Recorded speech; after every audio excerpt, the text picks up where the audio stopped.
Welcome to SSTV5 ప్రేక్షకులకు నమస్కారం. FTL కుంట నుండి అక్రమంగా మట్టి తరలింపు, పట్టపగలే గుట్టలు మాయం, ప్రభుత్వ కుంటకు గండి. ప్రభుత్వ పనులకు బిల్లులు రావా? ప్రజాప్రతినిధులే అక్రమ మట్టి రవాణా చేస్తే ఎలా? ఎలక్షన్ కోడ్ ఉన్న మున్సిపాలిటీ పనులకంటూ బుకాయింపు. 2 రోజులు కుంట నుండి అక్రమ మట్టి రవాణా జరిగితే టిప్పర్, ఇటాచీ యంత్రాలను పట్టుకొని వదిలేసిన అధికారులు.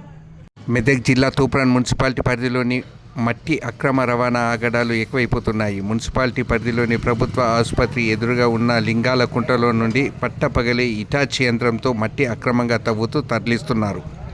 FTLలో కుంట నుండి మట్టి అక్రమ రవాణా గత 3 రోజుల నుండి విచ్చలవిడిగా జరుగుతున్న అధికారులు చూస్తూ ఉన్నారు.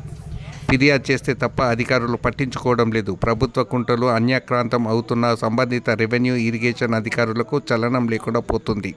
ప్రభుత్వ ధనంతో లక్షల రూపాయల జీతాలు తీసుకుంటున్న అధికారులు ప్రభుత్వ ఆస్తులు కొల్లగొడుతున్నా స్పందించడం లేదు. తూప్రాన్ మున్సిపాలిటీ పరిధిలోని ప్రైవేట్ కాంప్లెక్స్లకు మట్టి తరలిస్తూ మున్సిపాలిటీకి తరలిస్తున్నామని ప్రజాప్రతినిధులు చెప్తున్నారు. ఎలక్షన్ కోడ్ ఉన్న పాత వరకు తరలిస్తున్నామని బౌకాయిస్తున్నారు. శనివారం మధ్యాహ్నం రెవెన్యూ అధికారులు ఒక ఇటాచీ, ఒక టిప్పర్ పట్టి వదిలేయడం జరిగింది. అధికారులను అడిగితే ఒక టిప్పర్కు 5,000 జరిమానా విధించి వదిలేయడం జరిగిందని తెలుపుతున్నారు.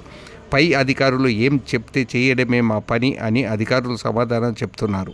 కానీ రైతులు మాత్రం ఇటువంటి మట్టి తరలింపుపై చర్యలు తీసుకోకపోతే తూప్రాన్ పట్టణ ప్రజలు చాలా ప్రమాదకరంగా ఉంటుందని, పట్టా భూముల నుంచి వెళ్ళి మట్టి తరలిస్తున్నామని రైతులు వాపోయారు. దీనికి ఇకనైనా ఆపకపోతే కలెక్టర్కు ఫిర్యాదు చేస్తామని రైతులు తెలిపారు. అధికారులు తీసుకొని చర్యలు నా భూమిలో అయితే ఇవ్వద్దు.